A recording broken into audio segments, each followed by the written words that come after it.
संसदीय कार्य मंत्री से खास बातचीत की है। बीजेपी विधायक के आचरण पर चिंता जताई है। संसदीय कार्य मंत्री ने ये चिंता जताई है। संसदीय व्यवस्था को तार तार किया है। स्पीकर की गरिमा का भी ख्याल नहीं रखा। सेशन समाप्त हो चुका है और इस सत्र के दौरान कई महत्वपूर्ण विधेयक सरकार ने पारित कराए हैं। वहीं जो सबसे ज़्यादा चर्चा का विषय रहा कि जिस तरह से सदन के अंदर बीजेपी विधायकों का आचरण रहा, तो इस सत्र को लेकर सरकार क्या कुछ देख रही है, किस तरह से सत्र की उपयुक्तता हो सकी है, इन तमाम मुद्दों पर बात करेंगे झारखंड के संसदीय कार्य मंत्री आलमगीर आलम से। सर, मानसून सत्र जिस उद्देश्य से सरकार ने बुलाया था, क्या लगता है उस उद्देश्य में कितनी सफलता हासिल हो पाई आप लोगों को? देखिए, अगर देखा जाए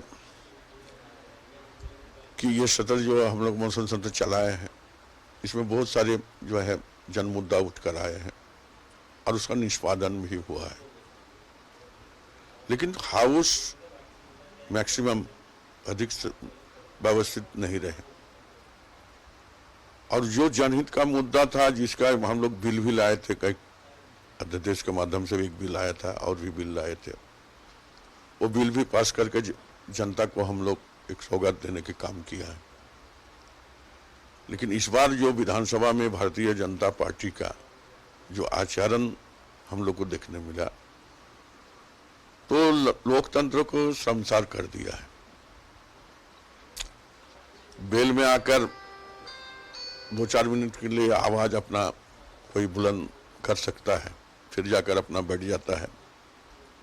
लेकिन हमने देखा है कि बेल में आने के बाद उन लोग का जो हरकत, हाथ का और बेंच पर चढ़ जाना, फिर खड़ा होकर कागज फाड़ना, ये मुझे लगता है कि ये जो परंपरा ये लोग कायम करने जा रहा है, निश्चित तौर पर आने वाले समय में विधानसभा का गरिमा को ठेस पहुंचेगी।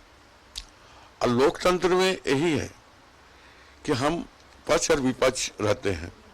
हम लोग मानते भी विपक्ष जो है वो सरकार की आईना की तरफ है। जन मुद्दा को वो उठाए, जहाँ पर सरकार की कमी हो उसको ठीक से हम सरकार करे, यही होते। लेकिन हम लोग ने अपना जो जनता को जो एश्योरेंस दिए थे सरकार के पक्ष की ओर से, वो काम कराने के लिए हम लोग सफल रहे। लेकिन हम चाहेंगे कि इस तरह का जो मौसम चला है, आने वाले समय में इसका पुनरावृत्ति नहीं हो और माननीय सदस्य जो चुनकर आते हैं, जनता के द्वारा चुनकर आते हैं और जनता की अपेक्षाएं उन पर काफ़ी ज़्यादा रहती है। लेकिन कोई भी सदस्य नाम पुकारने के बाद भी विपक्ष के नेता अपने प्रश्नकाल हो, ध्यानाकर्षण हो, उसमें वो लोग भाग नहीं लिया। सर, आप विधानसभा अध्यक्ष भी रहे हैं।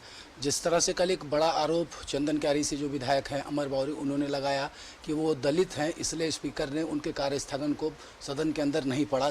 दलित विरोधी सरकार बताया और ये कहा गया है कि स्पीकर जो है पार्टी के हिसाब से सदन को चला रहे थे।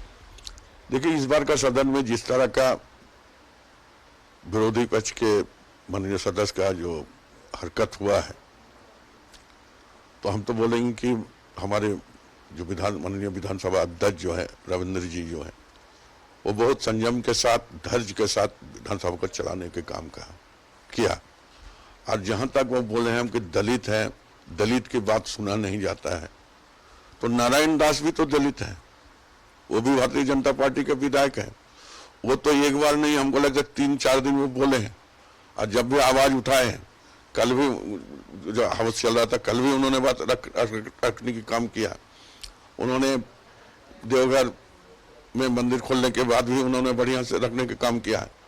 आरोप लगाना कोई बात नहीं, कोई भी किसी पर आरोप लगाते हैं, लेकिन हम कहते हैं निष्पक्ष भावना से अगर देखा जाए तो इस बार की सत्र में माननीय विधानसभा अध्यक्ष ने धैर्य और सहिष्णुता में काम किया है। किसी पर जिस तरह का हरकत होता है, इसमें पहले भी हम लोग देखे हैं। विगत समय में जब रघुवर दास जी की सरकार थी, उस वक्त देखे थे सिर्फ कागज फेंक दिए तो 4 इसको विधायक को सस्पेंड कर दिएगा। इससे भी ज्यादा इस बार हुआ है, फिर भी हमारे अध्यक्ष ने ऐसा नहीं किया। और जहां तक दलित विरोधी बोल रहे हैं सरकार और स्पीकर, ये निराधार और गलत है। और उसका मिसाल के तौर पर हम नारायण दास भी दलित से आते हैं, उन्होंने एक बार नहीं कई बार उनको क्या समय दिया गया, उनको भी समय दिया गया था। अब कोई बात नहीं करे तो किसी बार आरोप लगाए, ये गलत बात है। ये थे संसदीय कार्य मंत्री आलमगीर आलम, जिन्होंने बताया कि मानसून सत्र में सरकार को जो भी अपना काम कराना था सरकार अपना काम करा गई, लेकिन जो आचरण सदन के अंदर देखने को मिला वो कहीं ना कहीं एक गलत परंपरा की शुरुआत झारखंड विधानसभा के अंदर करने की संकेत दे रहा है। सहयोगी उमेश के साथ विपिन उपाध्याय, न्यूज़ 11 रांची।